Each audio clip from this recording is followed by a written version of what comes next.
प्रिय विद्यार्थियों, आज का हमारा नया टॉपिक है फाइलेक्टीनिया, जो कि एस्कोमाइसीटीज के पायरेनोमाइसीटीज का सदस्य है। फाइलेक्टीनिया जो कि क्लासिफिकेशन अगर हम उसका देखें तो classification plantae kingdom, division mycota, subdivision eumycotina, class ascomycetes, subclass euascomycetidae, order erysiphales, family erysiphaceae and genus फाइलेक्टीनिया।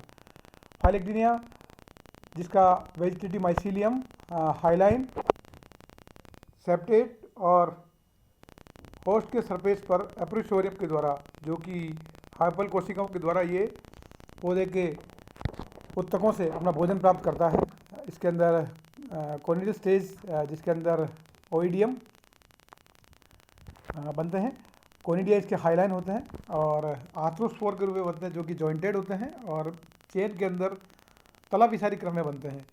Conidia white in मास होते हैं और पाउडर के जैसी एक संरचना बनाते हैं होस्ट की सरफेस के ऊपर, और इसीलिए इसको पाउडरी मिल्ड्यू कहते हैं। तो इरिसाइफेल्स के जो भी सदस्य हैं वो सभी सदस्य चूर्णिलासिता के नाम से जाने जाते हैं, और चूर्णिलासिता के अंदर पौधे की पत्तियों पर उसकी ऊपरी या निचली सतह के ऊपर पाउडर की जैसी संरचनाएं बन जाती है, जिसका माइसीलियम जो है एक्टोपैरासाइट होता है, बाहर की ओर रहता है और अपने होस्टोरिया के द्वारा भोजन पौधे की टिश्यू से अंदर की तरफ से खींचता रहता है।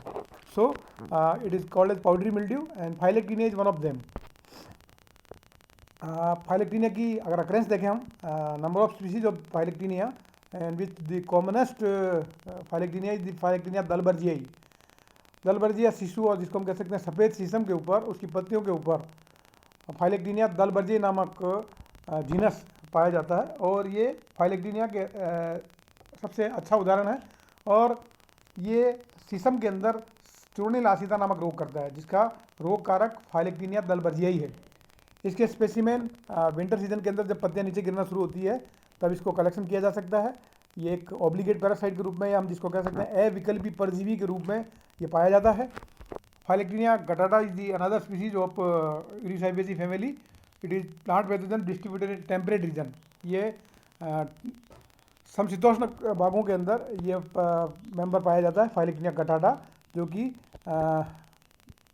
कई सारे प्लांट्स के अंदर पाउडरी मिल्ड्यू रोग करता है।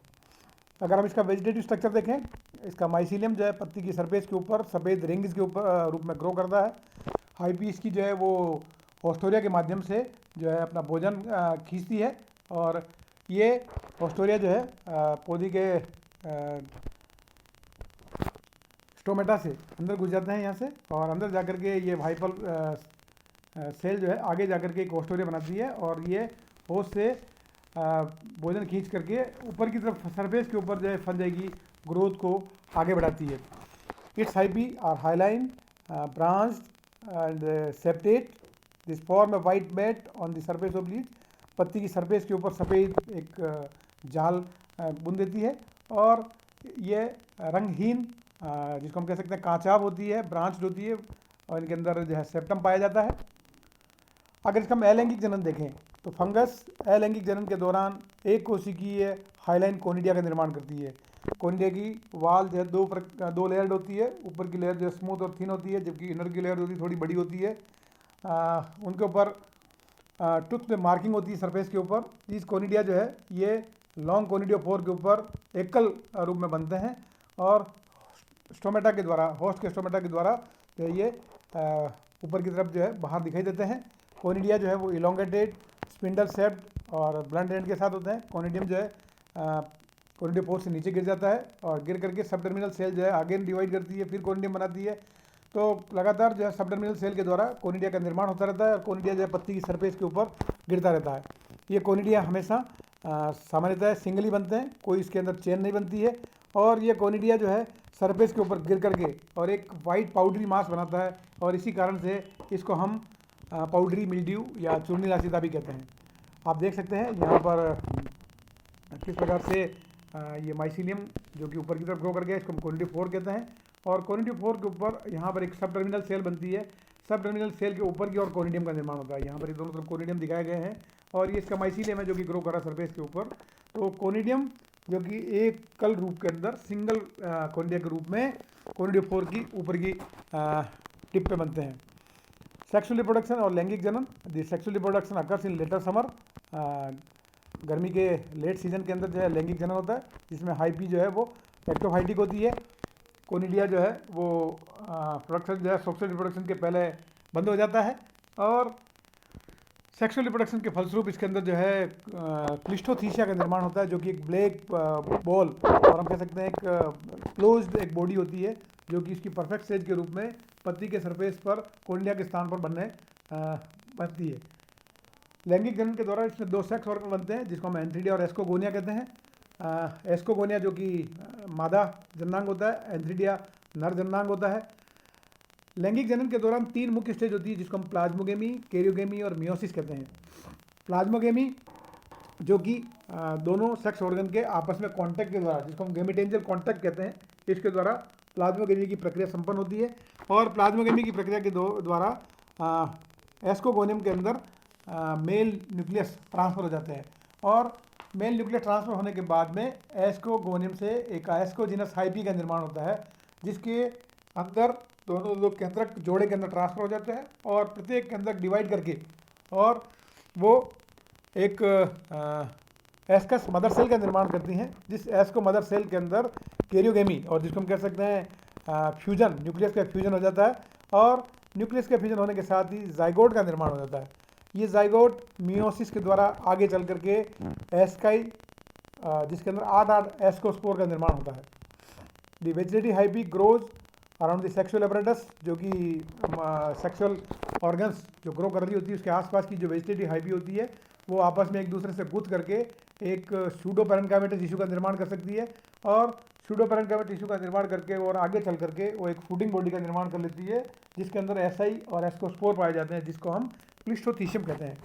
ये फ्रूटिंग बॉडी फाइलेक्टिनिया के अंदर फॉर्म होती है।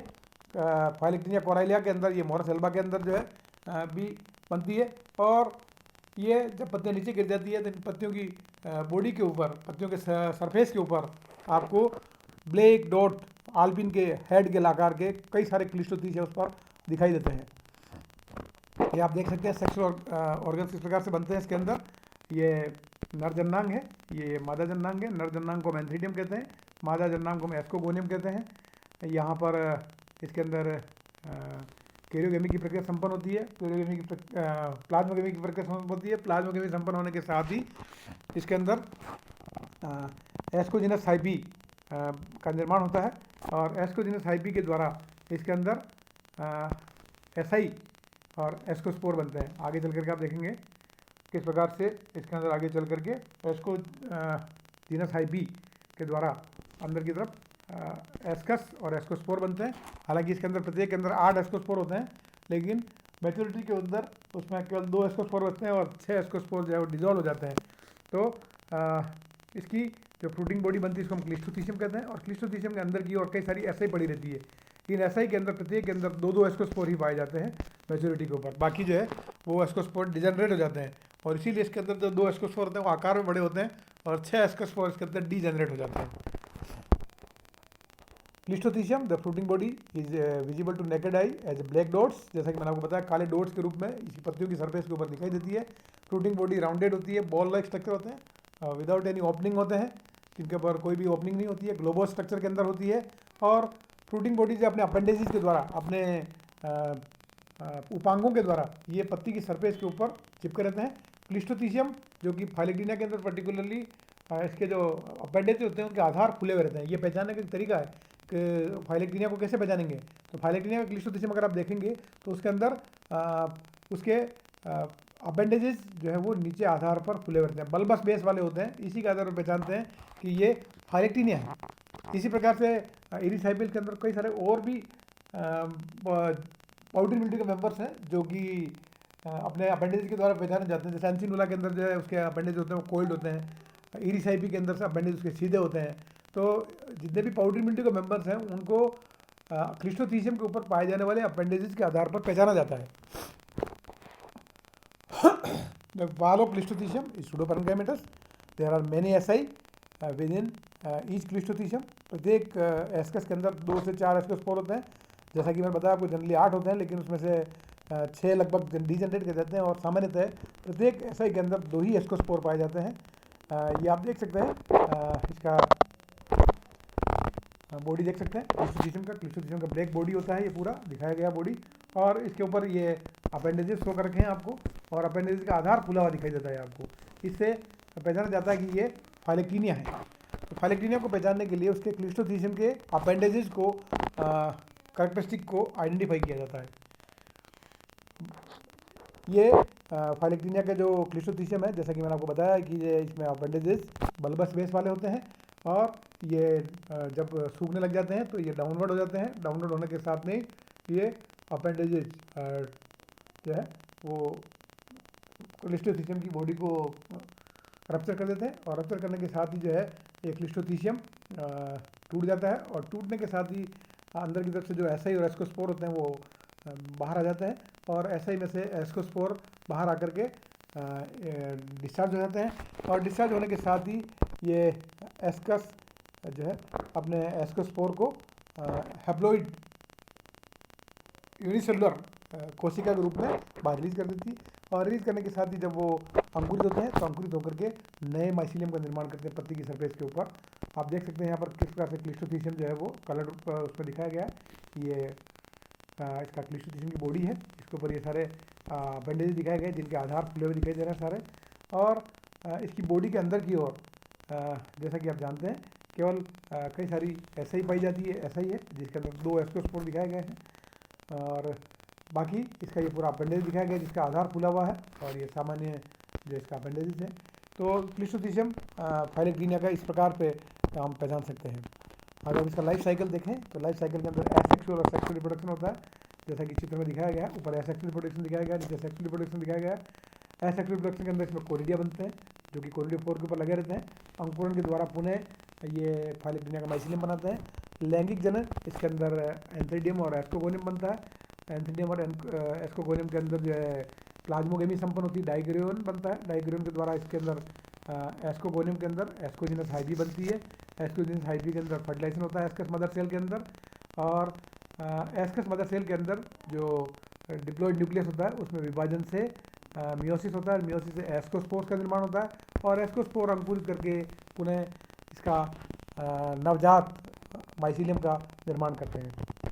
तो फाइलेक्टीनिया इस प्रकार से विभिन्न चित्रों द्वारा इसमें आपके उसके स्ट्रक्चर्स को समझाया गया, किस प्रकार से फाइलेक्टीनिया की लाइफ साइकिल के अंदर अलैंगिक जनन होता है, उसके अंदर कोरिडिया बनते हैं, और लैंगिक जनन के अंदर किस प्रकार से इसके अंदर ये क्लिस्टोथीसियम बनता है। क्लिस्टोथीसियम के बल्बस स्पेस वाले अपेंडेजेस पाए जाते हैं, इसके अंदर एस्कस बनती है, इसके अंदर 2 एस्कोस्पोर होते हैं, ये इसका माइसीलियम है।